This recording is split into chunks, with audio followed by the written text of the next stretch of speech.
Agora vamos tratar dos sufixos ing e ed.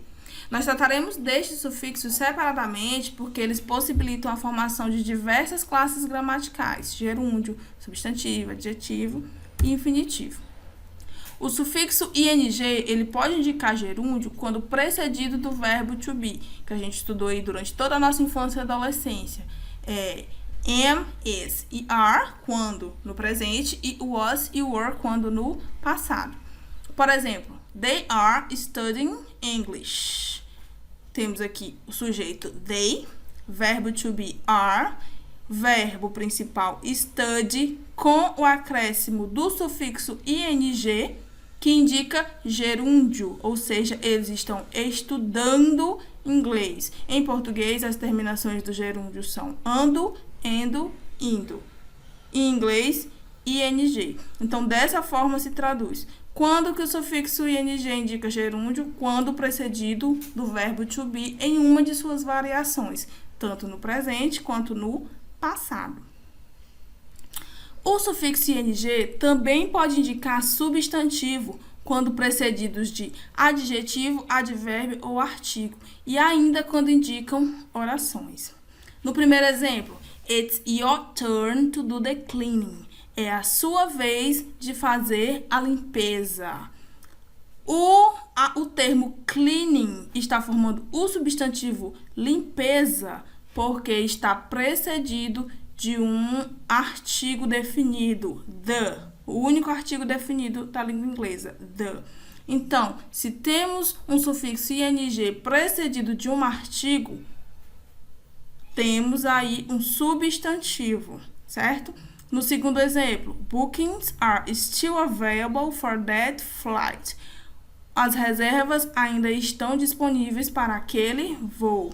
Temos aí uma palavra com sufixo ing iniciando uma oração. Toda vez que uma palavra com este sufixo estiver iniciando uma oração, ela terá a função de substantivo. Nesse caso aqui, bookings, que quer dizer reservas. Função de infinitivo, quando complementam a ideia expressa pelo verbo anterior, quando sucedem uma preposição ou quando são o sujeito da oração. Vamos entender nos exemplos. I stopped smoking last year. Eu parei de fumar ano passado. O segundo exemplo, she had difficulty in accepting his explanation. Ela teve dificuldade em aceitar a explicação dele, certo? No primeiro exemplo, nós temos o verbo smoking, completando a ideia do verbo anterior, que é stop. I stopped smoking last year.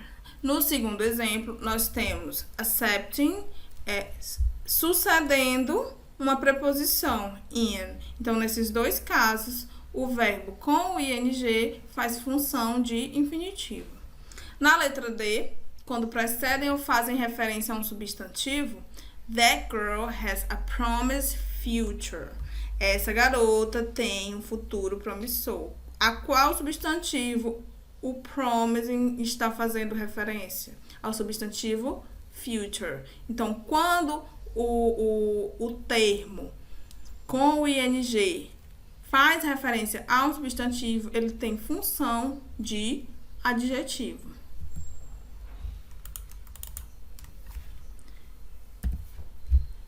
Já o sufixo ed, ele pode indicar, geralmente ele indica passado. Muito simples, quando eles são o verbo da oração, quando eles são o único verbo da oração. Por exemplo, he worked hard on this project. Ele trabalhou duro nesse projeto. O verbo principal, work. O ed está aí para indicar que a frase está o quê? No passado. Lembrando que isso é apenas usado com verbos regulares. Como vocês estudaram em inglês, existem verbos regulares e verbos irregulares. O passado dos verbos regulares é formado com o acréscimo do ed no final do verbo. Quando é que o sufixo ed pode indicar adjetivo? Quando se refere a um substantivo. This newspaper is made of recycled paper. Esse jornal é feito de papel reciclado, recycled paper. Ele está fazendo referência ao substantivo paper. Logo, ele tem função de adjetivo, certo? Está precedendo o substantivo paper. E também tem função de particípio quando acompanham os verbos to be ou to have, certo? A gente forma, então, o particípio passado. Some people are influenced by other factors. Algumas pessoas são influenciadas por outros fatores. Aqui, ó, acompanhado do verbo to be antes de influenced, que no caso é o are. E no segundo exemplo, she had studied a lot for the test. Está acompanhado do verbo to have, na sua variação do passado, had, certo? O verbo principal, que é study, está terminando com IED, porque a frase está no particípio passado. Então, nesses dois casos, quando acompanhados do verbo to be, quais são as variações do verbo to be? Am, is, are, was e were. Quais são as variações do verbo to have? Has, have, had. Quando acompanhados desses verbos, a palavra com o sufixo ed tem função de particípio. Agora, continuaremos o nosso assunto com as referências contextuais. Com o intuito de tornar a leitura mais agradável e sem muita repetição de palavras, o autor de um texto sempre recorre ao uso de referências contextuais, dentre os quais se destacam os pronomes pessoais, possessivos, relativos e demonstrativos, além de verbos e de advérbios. Vejamos os exemplos. Adriano studied at USP. Marcos studied there too. Certo. Adriano estudou na USP. O Marcos estudou lá também. Qual que é a referência contextual desse texto? Vamos analisar. Vamos ver a letra B agora.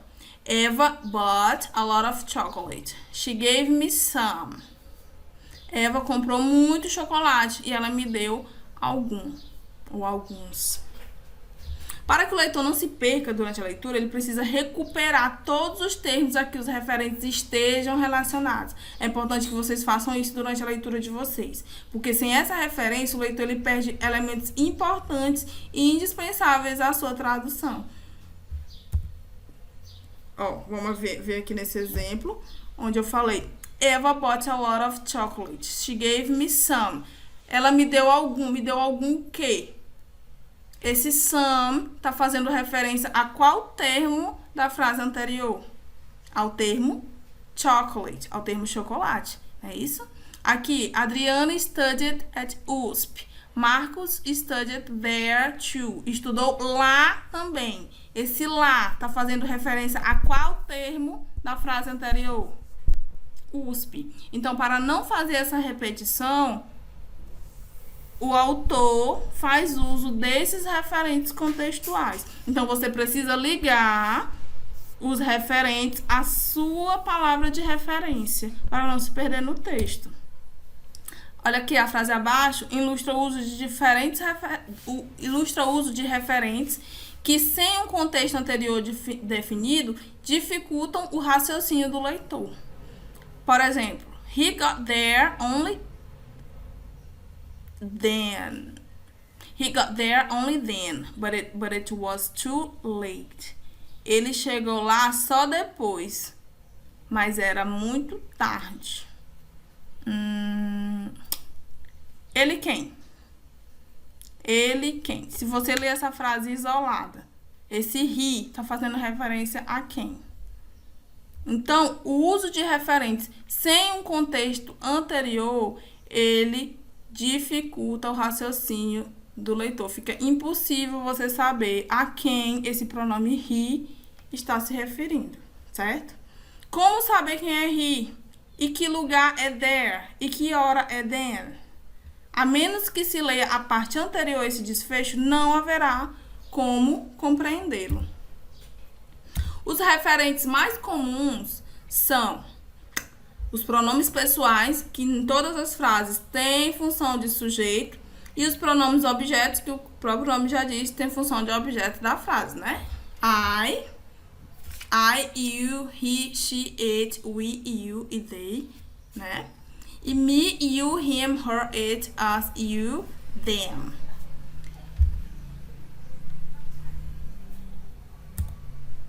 Os possessive adjectives e possessive pronouns também são referentes contextuais. É importante você saber a quem que eles estão se referindo dentro do contexto do texto. My e mine, que é meu. Your e yours, que é seu. His e his, que é dele. Her e hers, que é dela. It ou its, que é disto, que pertence a algum objeto ou algum animal. Our ou ours, que é nosso. Your ou yours, que é vosso. Their ou theirs, que é deles. Certo? Alguns pronomes relativos e pronomes demonstrativos também, né? Which, que, who, quem, whom, quem também. That, que, o quem. What, o que. Whose, cujo. This, isto, that, daquilo. These, estes, those, daqueles.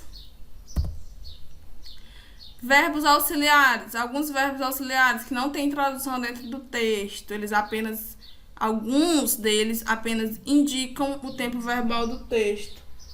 Por exemplo, do e das indicam que a frase está no presente. Did indicam que a frase está no passado. Will, a frase está no futuro. Would, condicional. Eu gostaria, eu faria, eu daria.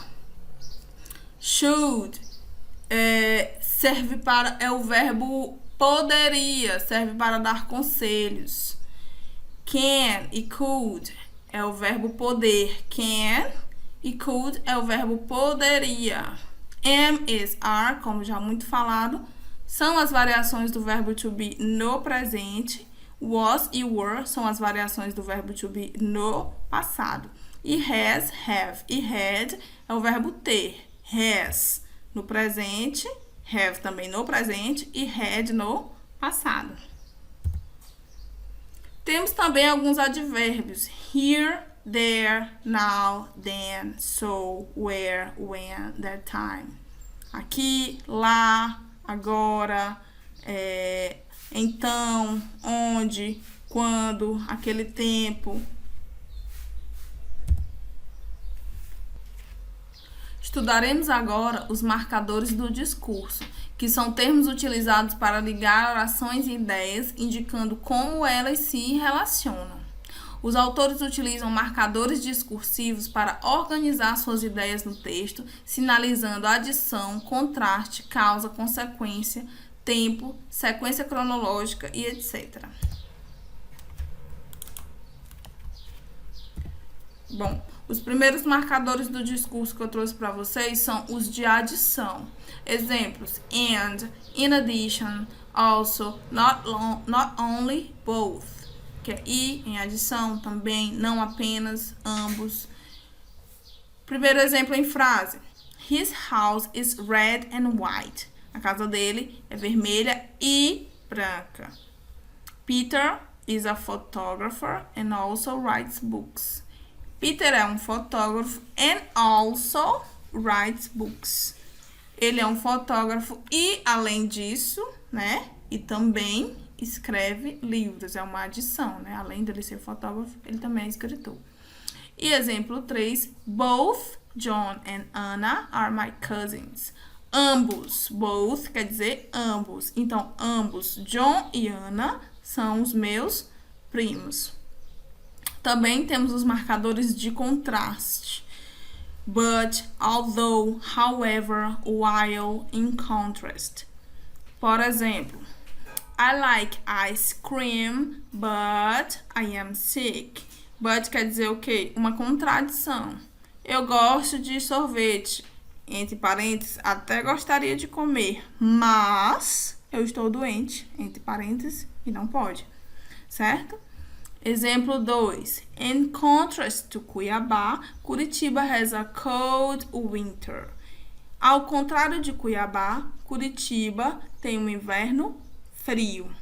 Também indica contraste, como a própria palavra já diz. Consequência. So, since, because. Vamos aqui a 2 exemplos em frases. I was hungry, so I made a sandwich. Eu estava com fome, então a consequência de eu estar com fome foi eu fazer um sanduíche. Exemplo 2. The day was cold because it rained all night. O dia estava frio porque choveu a noite inteira. Então, a consequência do dia estar frio era porque. Esse because é a tradução do porquê junto, sem acento em português, certo? Então, o dia estava frio porque choveu a noite toda. Sequência. While, nowadays, before, after, when. Exemplo 1. I went there when I was a child. Eu fui lá quando, when quer dizer quando, eu era uma criança. A tradução das palavras ali em cima, ó. While, enquanto, nowadays, hoje em dia, before, antes, after, depois, when é quando, while é enquanto, certo? Então, while I was in Italy, I went to see my relatives. Enquanto eu estava na Itália, eu fui ver os meus parentes. Lembrando que parents em inglês é pais e relatives é que é parentes, tá? Exemplificação. For example, such as.